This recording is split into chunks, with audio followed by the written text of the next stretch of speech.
साथियों, मेरी आवाज जहां तक पहुंच रही है, प्रदेश कांग्रेस कार्यालय में उपस्थित कांग्रेस पार्टी के तमाम कार्यकर्तागण और हमारे साथ जो मंच पर उपस्थित हैं, कांग्रेस पार्टी के यूथ विंग के कार्यकर्ता और नेतागण, national student union of India के NSY के कार्यकर्ता और नेतागण,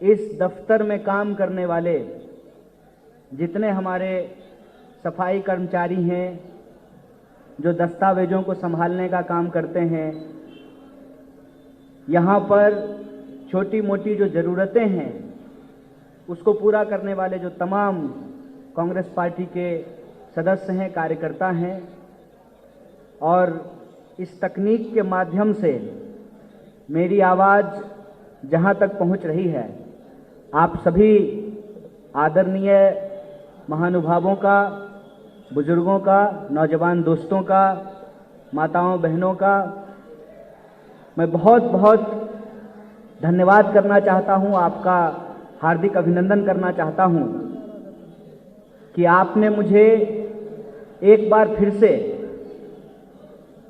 कांग्रेस पार्टी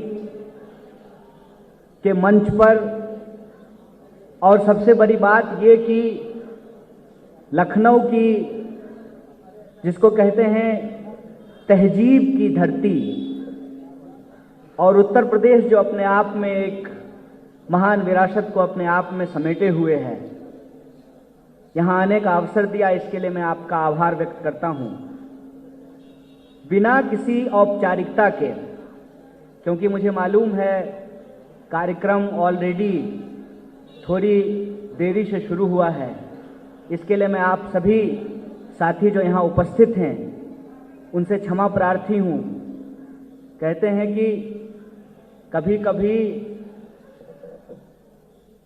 अगर हमको जीवन में आगे बढ़ना होता है तो रुककर ठहरकर देखना होता है, तो चीज़ों को हम बेहतर तरीके से कर सकें, उसके लिए जो थोड़ी रुकावट हुई है उसके लिए खेद व्यक्त करता हूं।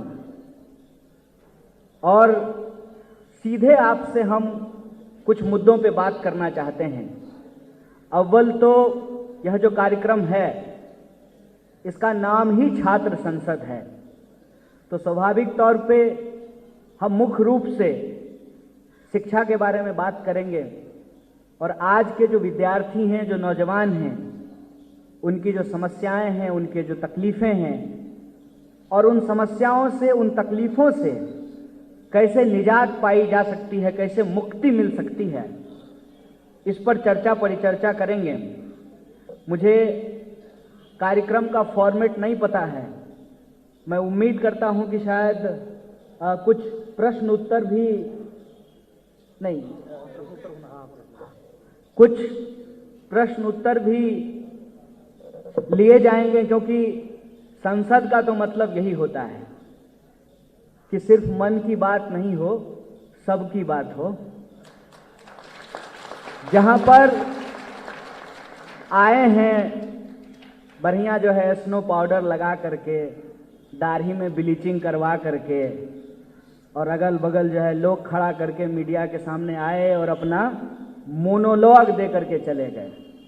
आप में से बहुत सारे लोग प्यार का पंचनामा देखे होंगे, यही है ना, प्यार का पंचनामा, तो डायलॉग मारता है अकेले लड़का लड़की के बारे में, जिसमें लड़की है ही नहीं वहां पे मौजूद। तो मोनोलॉग नहीं होगा, डायलॉग होगा। संसद होने का यही मतलब होता है।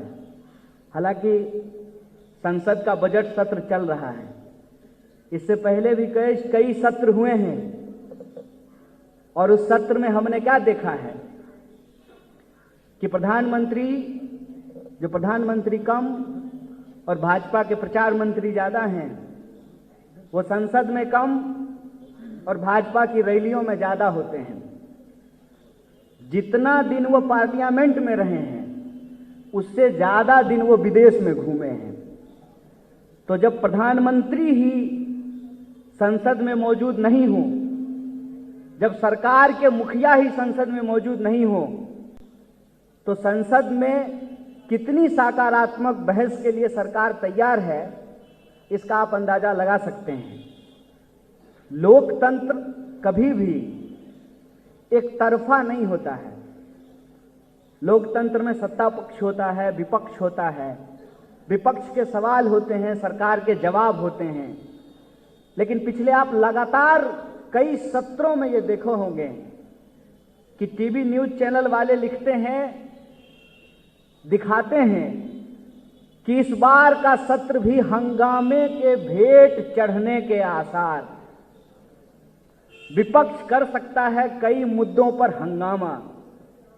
उन मीडिया के दोस्तों से एक बात कहना चाहते हैं, हम विपक्ष हैं, विपक्ष की भूमिका निभाने के लिए तैयार हैं, विपक्ष की भूमिका निभा रहे हैं। देश की जनता के जो सवाल हैं उस पर सरकार की जवाबदेही चाहते हैं। सरकार जो वादे कर करके चुनकर आई उस पर सरकार की कार्रवाई का रिपोर्ट चाहते हैं।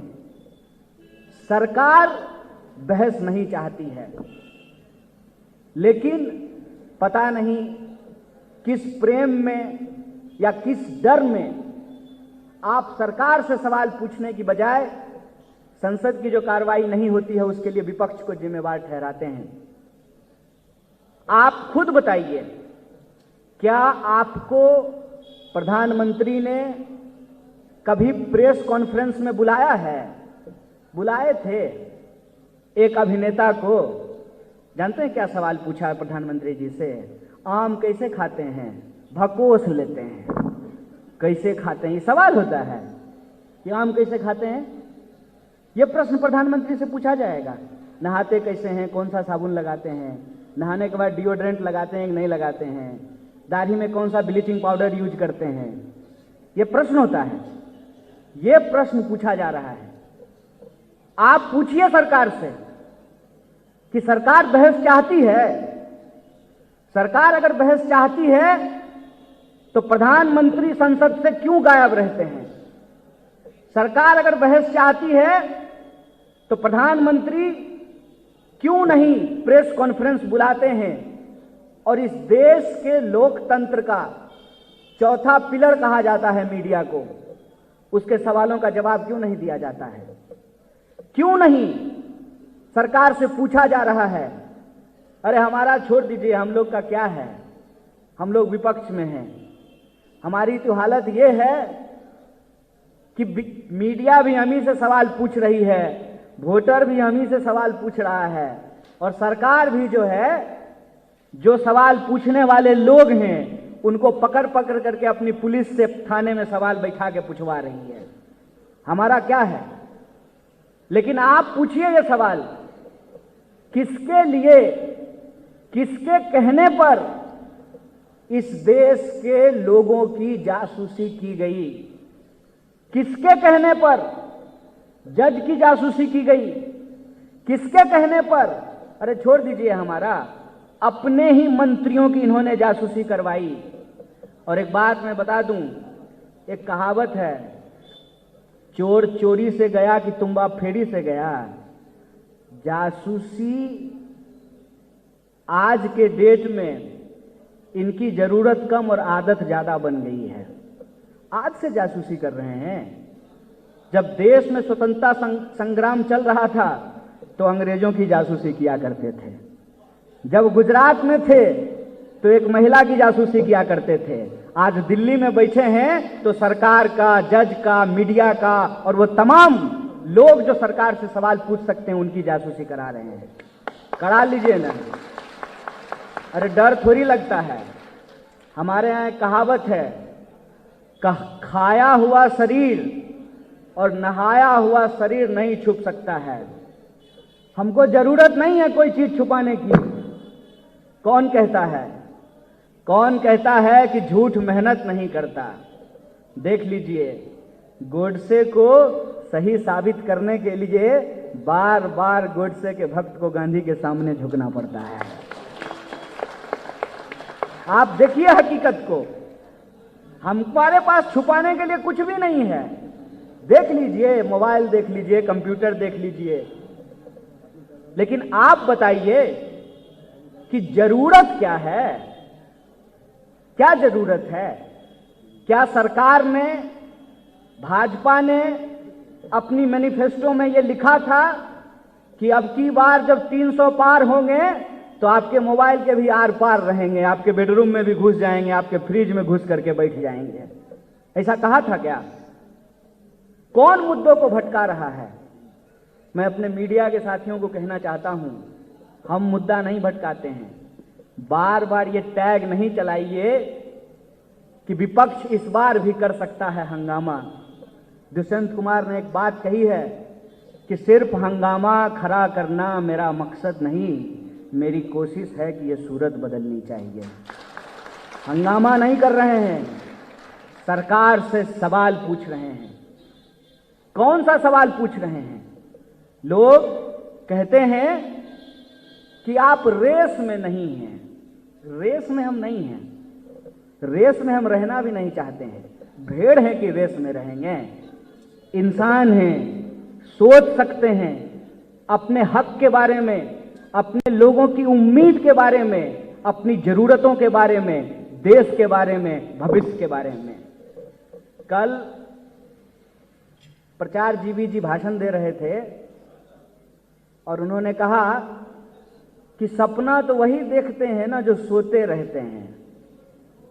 हमने कहा कि खुली आंख से भी सपना देखा जाता है। खुली आंख से सपना देखा जाता है समाज के लिए, और आंख बंद करके सपना देखा जाता है अपने लिए। हम खुली आंख से सपने देखने वाले लोग हैं जो पूरे समाज के लिए सपना देखते हैं। पास लिखते हैं कि सबसे खतरनाक होता है हमारे सपनों का मर जाना। पास कहते हैं कि सबसे खतरनाक होता है हमारे सपनों का मर जाना, और ये खतरनाक लोग हैं जो हमारे सपनों को मार रहे हैं। क्या है हमारा सपना? किस सपने के साथ इस देश का नौजवान अपनी उम्मीदों का पंख लगा करके उड़ना चाहता था? याद कीजिए, आप में से बहुत सारे लोग यहां अभी कॉलेज में होंगे। मैं 2011 में जब यूनिवर्सिटी गया था तो क्या बहस हो रही थी? मैं बताता हूं क्या बहस हो रही थी। 10% विकास दर का बहस हो रहा था। बहस हो रहा था कि हम इस देश को प्रगति की पथ पर आगे कैसे लेकर के जाएंगे, कैसे नए रोजगार का सृजन होगा, किस तरीके से टेक्नोलॉजिकल एडवांसमेंट होगा, सड़कें बनेंगी, चौड़ी होंगी, विकास होगा, लोगों को हक और अधिकार मिलेगा।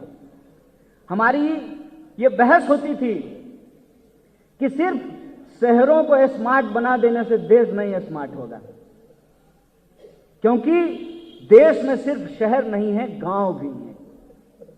तो गांव से जो विद्यार्थी झोला लेकर के आता है पढ़ने के लिए, लखनऊ, बनारस, इलाहाबाद, दिल्ली, पटना, ये जो विद्यार्थी गांव से निकल करके आते हैं, किन परिस्थितियों में रहते हैं और किस उम्मीद से रहते हैं? एस्बेस्टस का छत होता है। एस्बेस्टस एक ऐसा कमाल चीज है कि एसी के अपोजिट काम करता है। गर्मी में खूब गर्म होता है और ठंडा में खूब ठंडा होता है। जो एस्बेस्टस की छत के नीचे रहे होंगे उनको ये बात मालूम होगा। गर्मी में जब एस्बेस्टस खूब गर्म हो जाता है तब रोटी बेलने का मन नहीं करता है। और आप में से कई सारे लोग ये शब्द सुने होंगे, डीबीसी, दाल भात चोखा। क्यों खाते हैं दाल भात चोखा? क्योंकि रोटी बेलने की हिम्मत नहीं होती है, पसीना निकलता है। रोटी बेल करके, चोखा बना करके, खिचड़ी खा करके और साइकिल ले करके ये कोचिंग से वो कोचिंग, वो कोचिंग से वो कोचिंग, इस उम्मीद में घूमते हैं कि सरकारी नौकरी मिलेगी, बहाली आएगी, भर्ती होगी। और जब सरकारी नौकरी मिलेगी, हम साफ साफ बोलते हैं, लाग लपेट हमको बोलना नहीं आता है, सरकारी नौकरी मिलेगी तो ब्याह होगा। क्या रे बुतरू हंस रहा है पीछे? सरकारी नौकरी होगी तो ब्याह होगा, बायोडेटा जाएगा, चौराई से बाबूजी बोलेंगे हमरा बबुआ को रेलवे में नौकरी हो गया है। सोच के देखिए, रेलवे बचेगा ही नहीं तो नौकरी लीजिएगा मंगल ग्रह पे, कहां मिलेगा नौकरी? ये सवाल है, और इस सवाल को गुमराह करने के लिए कहा क्या जा रहा है, हम उनको लाएंगे जो राम को लाए हैं। मेरा बहुत एक तार्किक प्रश्न है। आप सब लोग लखनऊ के लोग हैं, अवध का इलाका है, अयोध्या है, अयोध्या कहा जाता है प्रभु श्री राम। इस बात को याद रखिएगा। नफरत से लोग ये इतिहास में भी पढ़े होंगे, इतिहास में नहीं पढ़े होंगे। प्रधानमंत्री की तरह अगर आपको इंटायर पॉलिटिकल साइंस करने का मौका नहीं मिला है तो कम से कम टीवी पे सीरियल तो जरूर देखे होंगे। DD1 पे एक सीरियल आता था युग नाम से। हम त्रेता युग की बात नहीं कर रहे हैं, हम आज की बात कर रहे हैं। उस युग सीरियल में यह दिखाया जाता था कि अंग्रेज लोग शाम को चाय पे चर्चा बुलाया है लोगों को, और कुछ काली टोपी पहन करके लोग वहां पहुंचा है। और ये जो काली टोपी वाले लोग हैं ये अक्सर लोगों के ऊपर स्याही फेंकते रहते हैं। जिनकी टोपी काली, जिनकी सोच काली, वही स्याही फेंकते रहते हैं। ये पहुंचे हैं और कह रहे हैं कि वाइसराय साहब बहुत गड़बड़ हो गया है, ये गांधी जो है ये सबको इकट्ठा कर लिया है। रघुपति राघव राजा राम, पतित पावन सीताराम, ईश्वर अल्लाह तेरो नाम, सबको सन्मति दे भगवान, कोई छूट ही नहीं रहा है। सबका साथ, सबका विकास एकदम 100% गारंटीड। अब कैसे होगा? तो वाइसराय ने कहा कि इनको आपस में लड़ाने का कोई उपाय बताओ। तो बोला भारत में झगड़ा कराने के लिए सबसे बेहतरीन चीज है धर्म। तो कैसे झगड़ा हो सकता है? बोला जिस धर्म का इस्तेमाल करके 1857 में जो प्रथम स्वतंत्रता संग्राम हुआ, जिसमें सिपाहियों की एकता स्थापित की गई थी, उसी धर्म का इस्तेमाल करके इन भारतीयों को आपस में लड़ाया जा सकता है। और सुअर, मैं हिस्ट्री का बात बता रहा हूं, और है किसी के दम के पास अगर ये, तो मुझे चैलेंज करके दिखाए कि मैं गलत फैक्ट बोल रहा हूं। सुअर के मांस, एक ही आदमी, सुअर के मांस मस्जिदों में फेंके गए, गाय के मांस को मंदिरों में फेंकवाया गया, हिंदू मुसलमान को आपस में लड़ाया गया। इसको कहते हैं डिवाइड एंड रूल। और यही जो डिवाइड एंड रूल है, वो डिवाइड एंड रूल आज इस देश के अंदर ये डाइवर्ट एंड रूल के फॉर्म में कर रहे हैं। डाइवर्जन क्या होता है? कई बार डाइवर्जन जो है ना वो पॉजिटिव होता है। पॉजिटिव डाइवर्जन क्या है कि जब सड़क बन रही हो तो लिखा रहता है कि डाइवर्जन अहेड, लेकिन कई बार सड़क जब बन नहीं रही हो ना, सड़क को बेचा जा रहा हो, तब भी एक डाइवर्जन किया जाता है जो दिखता नहीं है, जिसके बारे में लिखा नहीं रहता है डाइवर्जन अहेड। और ये डाइवर्जन क्या है? डाइवर्जन ये है कि जहां हम थे रिवर्स गियर लग गया है। देश कैसा बनाना चाहते हैं ये सवाल पीछे छूट गया है। देश को हम बचाना चाहते हैं ये सवाल ज्यादा प्रोमिनेंट होकर के आज हमारे सामने आ गया है।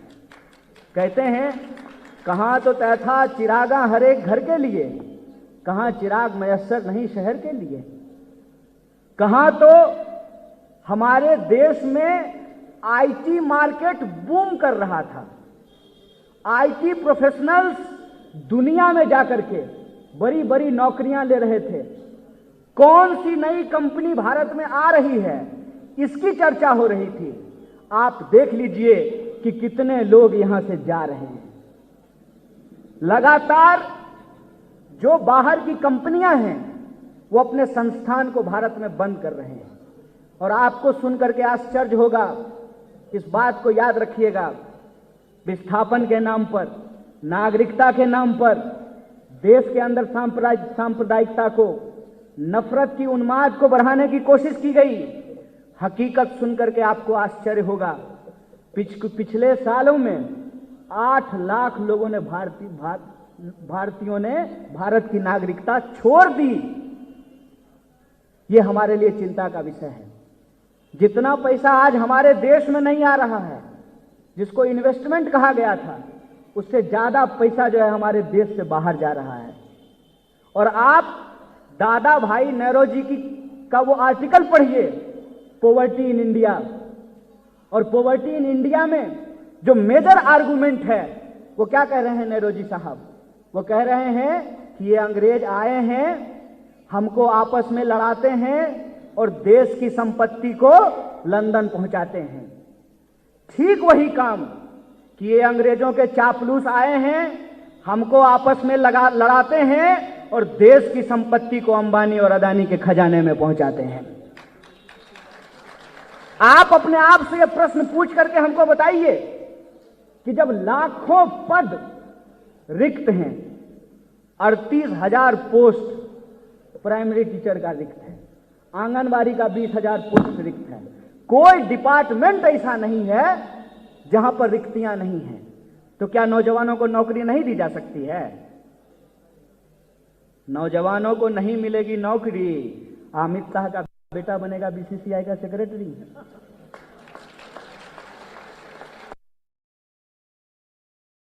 कह क्या रहे हैं कि नहीं भाई, ग्रुप डी की नौकरी करने के लिए 2 परीक्षा लेंगे। बहुत बढ़िया बात। बीसीसीआई का सेक्रेटरी बनने के लिए क्या को परीक्षा लिए थे? कहां चला गया मेरिट का लॉजिक? सरकार ने कहा है कि हम लेटरल एंट्री करेंगे। लेटरल एंट्री मतलब समझते हैं क्या होता है? लेटरल एंट्री मतलब होता है जैसे हम यहां से चल करके ऐसे आए मंच पर। लेटरल एंट्री का मतलब होता है कि नहीं, ऐसे हम चल करके नहीं आएंगे। दूल्हा दुल्हन आजकल जो फैंसी शादी होता है, वो सीधे मंच पर अवतरित होते हैं, उसी को कहते हैं लेटरल एंट्री। दूल्हा दुल्हन सामने से चल करके नहीं आएगा, छत फट जाएगा, दीवार फट जाएगी, धरती फट जाएगा, उससे दूल्हा दुल्हन निकलते हैं। लेटरल एंट्री का मतलब यह होता है कि आपके जो डीएम और एसपी साहब हैं ना, उनको परीक्षा देने का जरूरत नहीं है। सरकार किसी भी इंसान का प्रोफेशनल असेसमेंट करके किसी को भी एसपी और डीएम बना सकती है। पूछिएगा अपने भाजपा के प्रिय दोस्तों को, क्या यार क्या हाल है? देश में लेटरल एंट्री हो रहा है। देश में पहले भी लेटरल एंट्री हो रहा था। जब बीसीसीआई का सेक्रेटरी बनने का मौका मिला तो तुम बीसीसीआई का सेक्रेटरी बनेगी जैसे अमित शाह बना, अमित शाह का बेटा जैसा बना? जरा सोच के बताना। और कल को अगर एसपी डीएम बनने में भी लेटरल एंट्री हो जाएगा तो आपको क्या लगता है कि हमारे और आपके घर के बच्चे एसपी और डीएम बनेंगे? यही चौड़वा मंत्री सबका बाल बच्चा एसपी और डीएम बन करके बैठ जाएगा। एसपी और डीएम बनने के लिए लेटरल एंट्री, आज लाइन पर झाड़ू मारने के लिए 3 गो परीक्षा। हाय रे मेरिट। सोच के बताइए इसके बारे में। कोई ऐसा एग्जाम नहीं है जिसका बहाली टाइम पे होता है। पहले तो वैकेंसी नहीं आएगी, वैकेंसी अगर आ गया तो जो है परीक्षा नहीं होगा समय पे। परीक्षा अगर होने वाला है तो आप ट्रेन में लटक करके, पता है किसी अपने यूरोपियन दोस्त को अगर वो फोटो दिखा देंगे ना, आईसीयू में चला जाएगा देख करके। आप जानते हैं कि ऊपर अब इलेक्ट्रिक तार होता है। कोई अगर चल करके देखना चाहते हैं तो चलिए मैं दिखाता हूं आपको। गया में ऊपर इलेक्ट्रिक का तार बिछा हुआ है, ट्रेन के ऊपर बैठ करके लोग यात्रा करता है। अपनी आंख से जब हम देखें ना तो थोड़ी देर के लिए हमारा दिमाग काम करने के पोजीशन में नहीं था। ट्रेन में जब परीक्षा होती है, क्या इंजन, क्या गार्ड का बोगी, क्या बोगी के बीच में ऊपर नीचे एक गो सीट पे 20-20 गो लोग रहता है। और सीट पे बैठने का जुगाड़ देखिएगा, साइड में जो सामान रखने वाला जगह होता है और जो ऊपर वाला सामान रखने वाला जगह होता है, दोनों के बीच में गमछा बांध करके उसमें 2 गो आदमी लटका रहता है। हम ऐसी जिंदगी जीने के लिए विवश हैं, और वैसे करके जब हम परीक्षा देने के लिए जाएंगे तो एग्जामिनेशन हॉल में पता चलता है कि प्रश्न पत्र लीक हो गया है। आप सोच करके देखिए, यह दर्द नहीं है, यह समस्या नहीं है, यह समस्या नौकरी का सवाल जो हमने वादा नहीं किया था, यही वादा किया था जुमलेबाज। 2 करोड़ नौकरी देने का वादा इनका था, लोगों को नौकरियां नहीं मिल रही है, रिक्तियां नहीं भरी जा रही हैं, और जो भी चीज होता है उसमें किस तरीके से जो है बेईमानी की जाती है, और इंसान के साथ, विद्यार्थियों के साथ भेड़ बकरी जैसा बर्ताव किया जाता है। और जब मैं इस सवाल को बोलता हूं तो मुंह उठा करके हमको आके पूछेगा, अच्छा तो बताइए जरा राजस्थान में क्या हो रहा है, ये हमसे पूछता है। अरे राजस्थान में आया सवाल हमने उठाया, सरकार ने कार्रवाई की, रीट घोटाले में शामिल एक एक लोग को पकड़ करके जेल में डाल दिया गया है, ये हमने राजस्थान में किया है। जोर से बोलने से ना सच जो है वो झूठ नहीं हो जाएगा। हमारे यहां कहावत है, चोर बोले जोर से, जोर जोर से चिल्लाता है और झूठ बोल करके इस देश के अंदर इतिहास की गलत जानकारी लोगों के सामने प्रस्तुत करता है। इतिहास की गलत जानकारी लोगों के सामने क्यों प्रस्तुत करता है? कि आप इतिहास में उलझे रहेंगे, आपका वर्तमान और भविष्य दोनों बेच देगा। ये हम लोग 2022 में खड़े हैं ना, याद है ना आदरणीय श्री 108 श्री यशोदाबेन जी के पति माननीय मोदी जी का भाषण, याद है ना? क्या बोले थे? 2022 में किसानों की आमदनी दुगुनी हो जाएगी। सब लोग देखिए तो अपना अपना मोबाइल, 2022 ही है ना, हम लोग 2020 में तो नहीं है ना। याद कीजिए ये वादा। 2016 में प्रधानमंत्री ने देश के लोगों से एक शपथ दिलाया था, इसी को तो कहते हैं ना, देख तेरे संसार की हालत क्या हो गई भगवान, कितना बदल गया है इंसान। शपथ दिलाए थे, कसम खिलाया था। हम लोग भी बचपन में कसम खाते थे, झूठ नहीं बोले इसके लिए माँ बाप का कसम खाते थे, भगवान का कसम खाते थे। ये भगवान का कसम खा करके झूठ बोलते हैं। इन्होंने प्लेज दिलवाया था 2016 में कि हम नया इंडिया बना देंगे, और ये नया इंडिया क्या होगा? इस नए इंडिया में जातिवाद नहीं होगा। तो जाट सम्मेलन हमारा चाचा करने के लिए आया था, ये जातिवाद नहीं है। चुनाव हो रहा है ना, जात के नाम पे सम्मेलन हो रहा है कि नहीं हो रहा है? हम जो है जातिवाद मुक्त कर देंगे, और क्या कर देंगे? सांप्रदायिकता मुक्त कर देंगे। अपने ही मुंह से बोला था ना, चलिए अपने, ठीक है अपना दिमाग से नहीं बोला था, टेलीप्रॉम्प्टर पर लिखा हुआ था, पढ़ करके बोला होगा, लेकिन बोला तो अपने ही मुंह से था ना। क्या बोले भाई? शमशान और कब्रिस्तान, ये सांप्रदायिकता फिरी है। 80 और 20 ये सांप्रदायिकता फिरी है। क्या कहे थे? देश से गरीबी समाप्त कर देंगे। अभी कोरोना का समय बीता है ना, कौन लोग था? 1,000 किलोमीटर लोग गए हैं पैदल चल करके, और आपके इसी लखनऊ हाईवे से लोग गए हैं। मैं कई NSY और यूथ कांग्रेस के लड़कों को जानता हूं जो उस वक्त चप्पल बांट रहे थे, पानी बांट रहे थे। कहां थी सरकार? कहां चली गई थी सरकार? और आज जो है धर्म के नाम पर लोगों के मुद्दे भटकाना चाहते हैं। क्या कर रही थी गवर्नमेंट? क्यों नहीं मिल रहा था लोगों को सिलेंडर? क्यों नहीं मिले बेड? छोड़ दीजिए, हम तो जनता हैं। अपने नेता को बेड नहीं दे पाया, अपने मंत्री को बेड नहीं दे पाया, ये हकीकत है। कहते हैं कि मर जाने के बाद जब हमारे यहां मृत शरीर गुजरता है तो लोग उसको प्रणाम करते हैं। एक संस्कृति है कि जब भी मृत शरीर गुजरेगा तो उसको प्रणाम करते हैं कि आत्मा को शांति मिले। अंतिम हक है वो, उस अंतिम हक से भी लोगों को छीन लिया गया। शमशान में जगह नहीं मिली। ये हमने अपनी आंखों से देखा है। उस सवाल पे बात ही नहीं कर रहे हैं। क्या कह रहे हैं? बुलडोजर चलेगा। अव्वल तो मुझे इस बात से बड़ी दिक्कत है।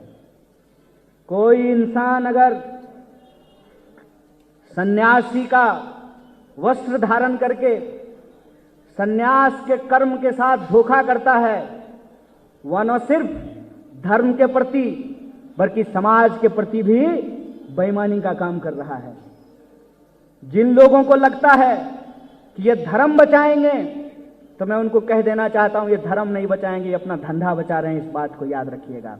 और इनका धंधा ये है कि आपका धंधा लूटेंगे और अपने देश के दोस्त के धंधे को बढ़ाएंगे। मैं बार बार ये लोगों को कर रहा हूं कि ये देश का नाम लेकर के दोस्तों का खजाना भर रहे हैं। ये लड़ाई वैचारिक है, इस बात को समझ लीजिए। हमारे लिए ये मेरी व्यक्तिगत समझ है और मैं समझता हूं यहां बैठे जो आप तमाम लोग हैं उनको भी ये महसूस होता होगा। बुनियादी तौर पे ये लड़ाई वैचारिक है। ये लड़ाई वैचारिक इस रूप में है कि हम किस तरह का भारत चाहते हैं। हम बेचने वाला भारत चाहते हैं कि बचाने वाला भारत चाहते हैं, इस बात को आपको तय करना पड़ेगा। और जो बेचने वाले लोग हैं वही आज हमारी संस्कृति को, धर्म को, इतिहास को और हमारे समाज के सामाजिक सद्भाव को बिगाड़ रहे हैं। आप लोगों की जानकारी के लिए एक बात बता देता हूं कि जिस मठ का ये संत होने का दावा करते हैं उसका इतिहास क्या है।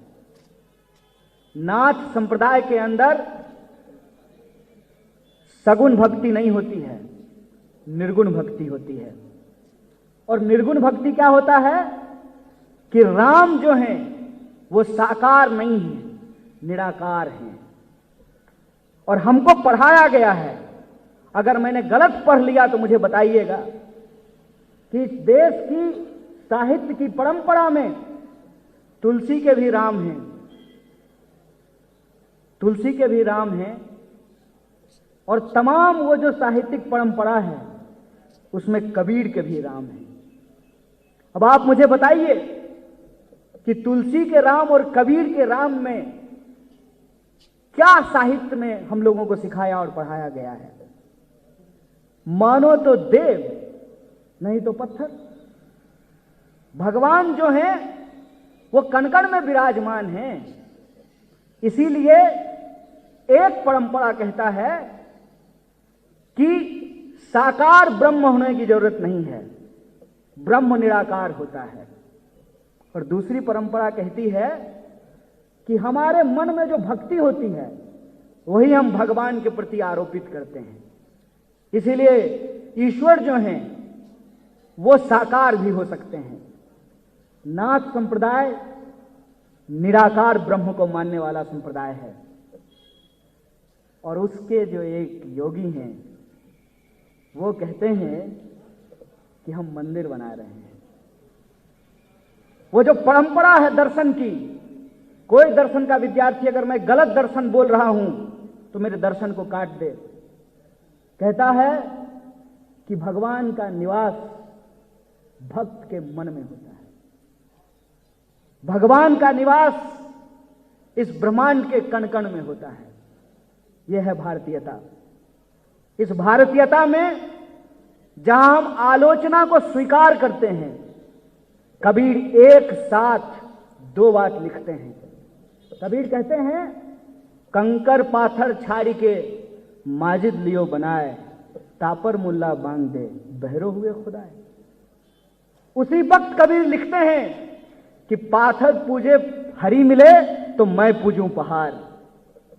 ये हमारा इतिहास है, ये हमारा धर्म है, ये हमारी संस्कृति है। आप बताइए कि इस इतिहास, धर्म और संस्कृति को आज कौन खंडित करने का प्रयास कर रहा है?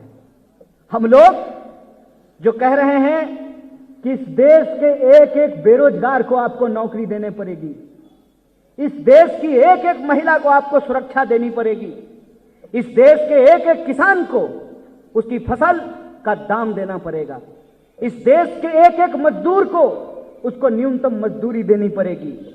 यह देश हम सबका है। यह देश जितना हेलीकॉप्टर पर उड़ने वाले लोगों का है, यह देश उतना ही फुटपाथ पर बैठ करके जूता सिलने वालों का है। यह हमारा डिमांड है, यह हमारी लड़ाई है।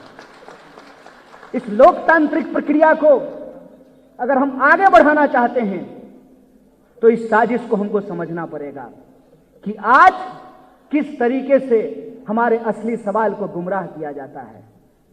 एक मित्र आए और उन्होंने हमको कहा, तुम्हारा क्या है दोस्त, हिंदू परिवार में पैदा लिए हो, नाम कन्हैया है, भाजपा की सरकार है, तुमको कोई दिक्कत है?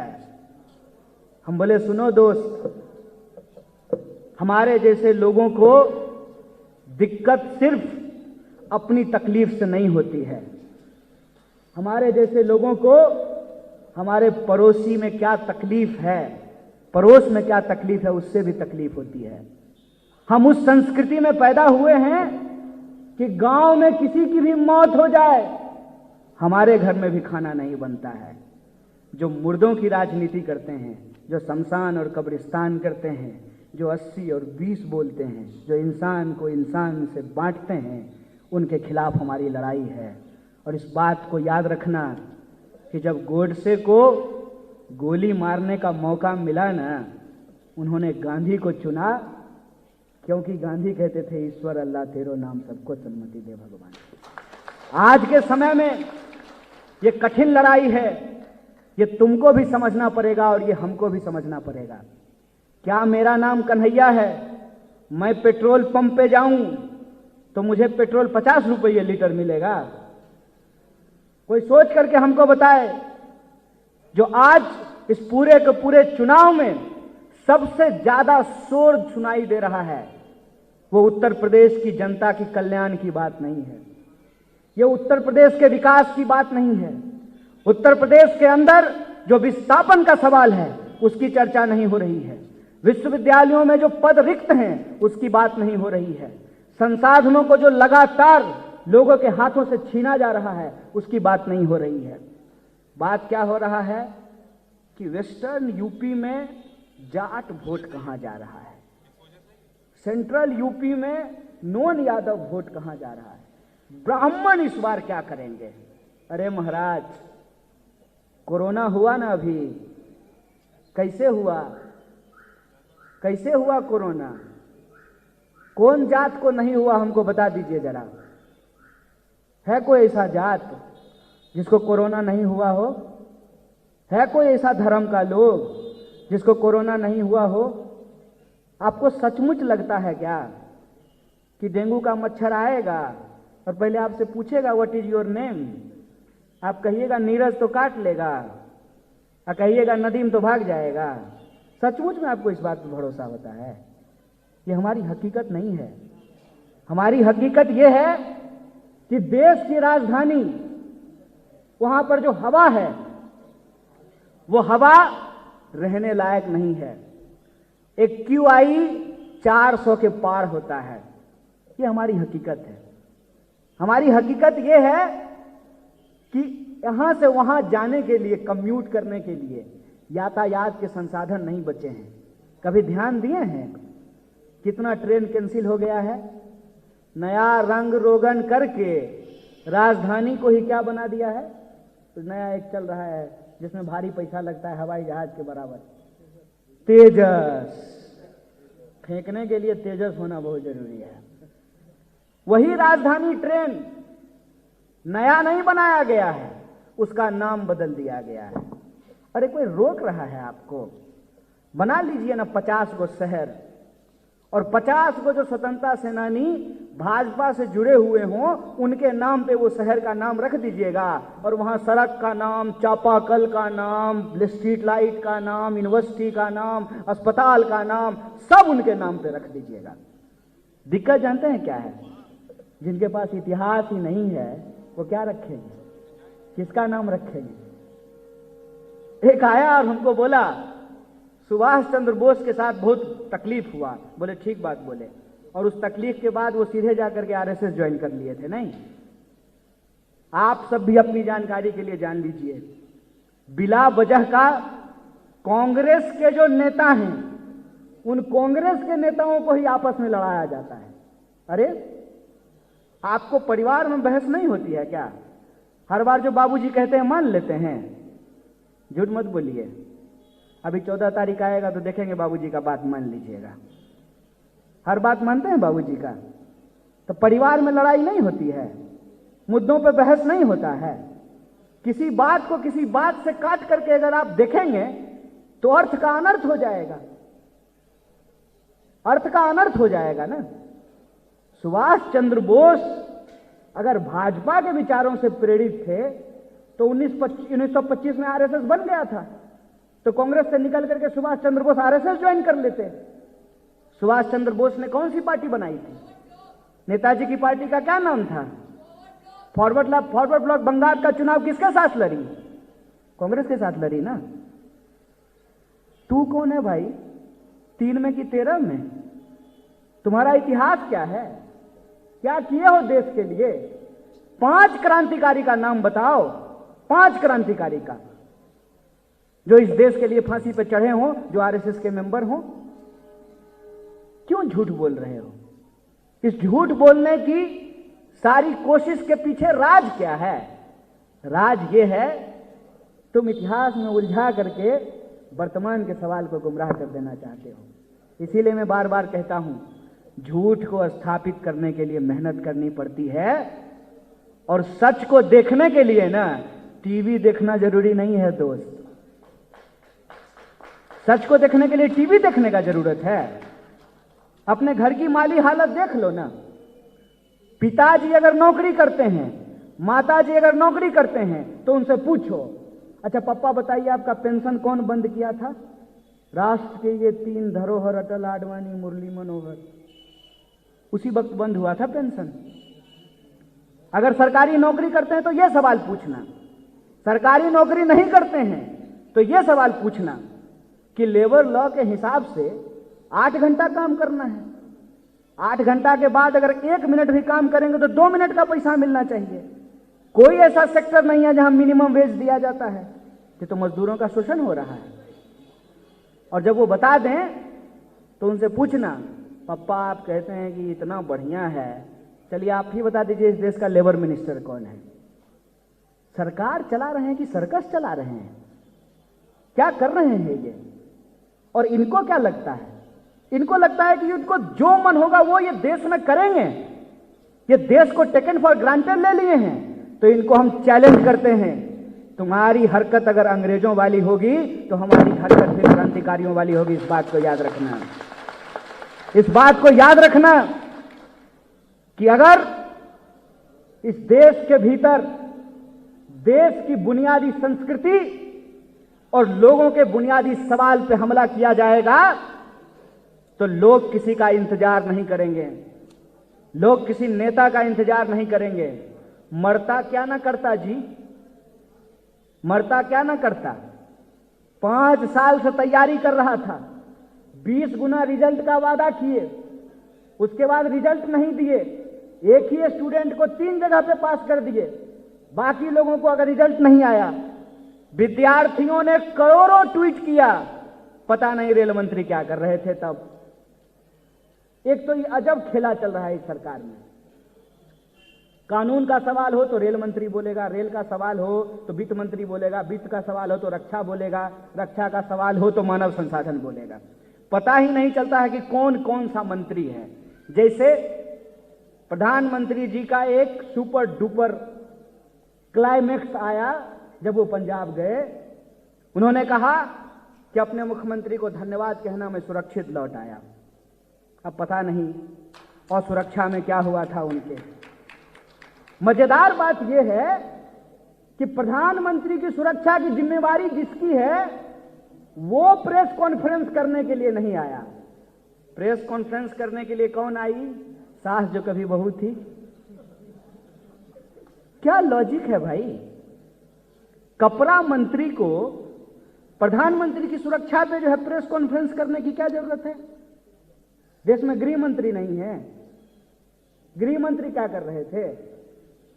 गृह मंत्री कहीं कोहली वाला विवाद को सुलझाने के लिए नहीं चल रहे गए थे, या टेनी जी से मिलने के लिए आ गए हों। और बताओ टेनी कैसे हो, तुम्हारा बेटा तो जीप चढ़ाने में बड़ा मास्टर है, अगली बार इसको ग्रैंड स्लैम के लिए भेज देंगे। क्या हो रहा है? कौन रिस्पॉन्सिबल है सरकार के लिए? क्यों नहीं ये सवाल पूछा जाता है? अब आई बोली तो लगा कि विद्यार्थियों को भी ट्वीट करके देखते हैं, नहीं रेल मंत्री तो कम से कम कपड़ा मंत्री ही आकर के कुछ बोल देंगी। रेल मंत्री नहीं आए। जब विद्यार्थी मजबूर होकर के सड़कों पे उतरे, रेलवे ट्रैक पे उतर आए, तब आनन फानन में रेल मंत्री आते हैं और रेल मंत्री कहते हैं कि रेलवे आपकी संपत्ति है, इसका नुकसान मत कीजिए। मैं भी हाथ जोड़ करके आपसे यही कहता हूं, वैष्णव जन तो तेने कहिए पीर पढ़ाई जाने रे अश्वनी वैष्णव साहब, कि रेलवे हमारी संपत्ति है, इसको अपने दोस्तों के हाथ में मत बेचिए। हम भी आपसे यही कह रहे हैं, क्योंकि यह बड़ा सिंपल हिसाब है इनका। ना रहेगा बांस, ना बजेगी बांसुरी, ना रहेगा सरकारी संस्थान, ना देनी पड़ेगी सरकारी नौकरी। सिंपल हिसाब है एकदम। इसीलिए आप देखेंगे कि एक एक संस्थान को गिन गिन करके बेचा जा रहा है। ऐसी स्थिति में आज जो देश के छात्र हैं और नौजवान हैं, उनके सामने एक विकट परिस्थिति पैदा हुआ है। और विकट परिस्थिति क्या है? उनको इतिहास की भी रक्षा करनी है, उनको वर्तमान भी बचाना है ताकि भविष्य सुरक्षित रह सके।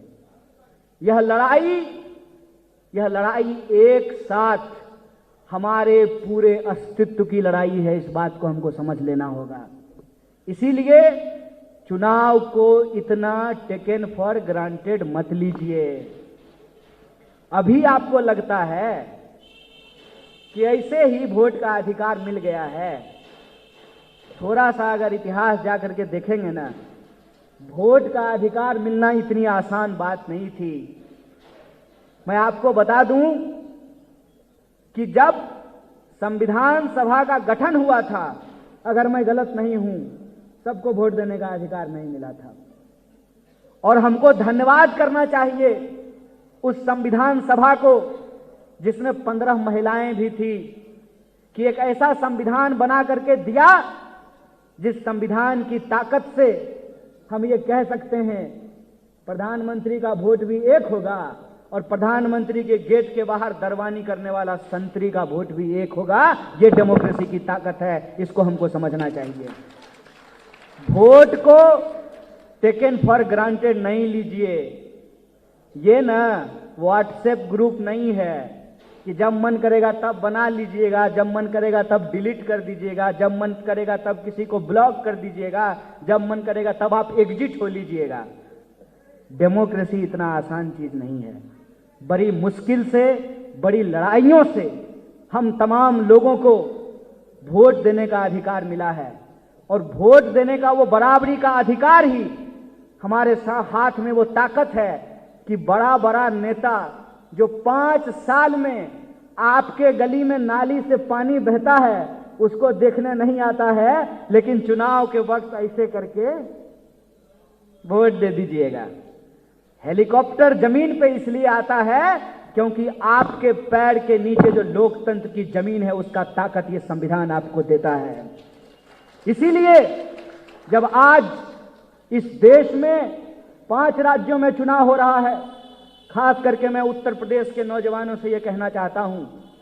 एक पत्रकार ने हमको पूछा यूपी में काबा, हम कहते हैं कि ये मत पूछिए, ये पूछिए कि यूपी कहां बा। काबा नहीं, कहां बा।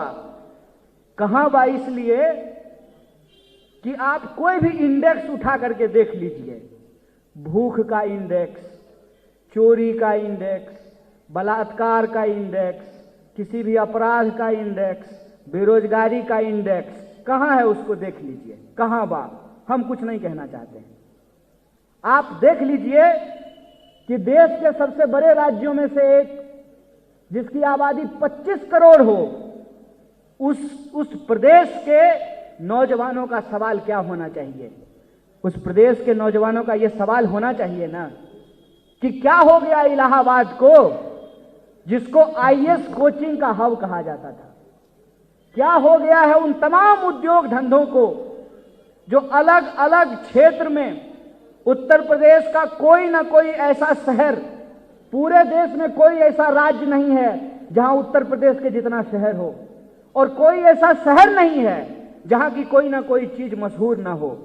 अरे अलीगढ़ का भी ताला मशहूर था, कहीं की चूड़ियां मशहूर, कहीं के ताले मशहूर, कहीं का कुछ खाना पीना मशहूर। ये जो उत्तर प्रदेश की ताकत थी, इसको आज कहां पहुंचाया जा रहा है? इतिहास के गरे मुर्दे उखाड़ने के लिए मैं यहां नहीं आया हूं, बस मैं ये कह रहा हूं कि जो इतिहास में फेल हैं, जो अपने इतिहास को नहीं समझते हैं, वो आपके इतिहास बोध को शून्य कर रहे हैं। और वो आपके इतिहास बोध को इसलिए शून्य कर रहे हैं कि आप वर्तमान की समस्याओं को ना समझ सकें और आपका भविष्य अंधकारमय हो जाए। इसीलिए हम आपसे यह आग्रह करना चाहते हैं कि आज जब चुनाव हो रहा है, टीवी बंद कीजिए, अपने जीवन से पूछिए कि आपके जीवन में सचमुच में क्या बदलाव आया है। आप अपने माँ बाप की हालत को देखिए। आप गुस्सा मत मानिए, तो इन जनरली हम टीवी वाला को बोल रहे हैं, स्पेशली आपको नहीं बोल रहे हैं।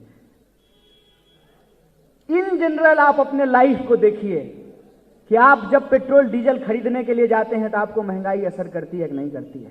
आप जब सब्जी खरीदने जाते हैं तो आपको महंगाई असर करती है कि नहीं करती है?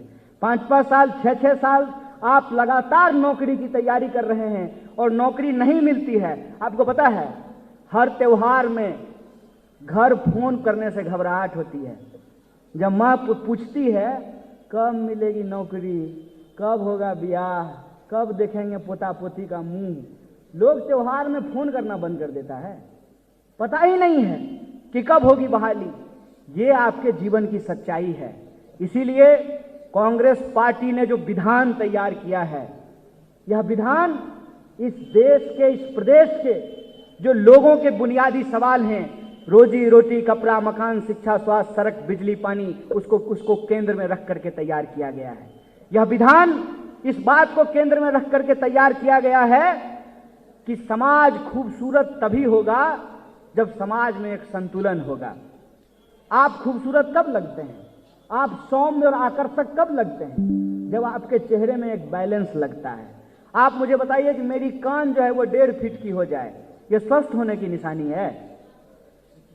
ये स्वस्थ होने की निशानी नहीं है ना।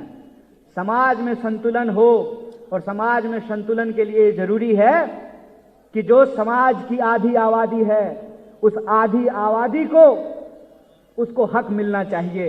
इसलिए जब प्रियंका जी ने यह नारा दिया, लड़की हूं, लड़ सकती हूं, इसका मतलब यह है कि यह शुरुआत है।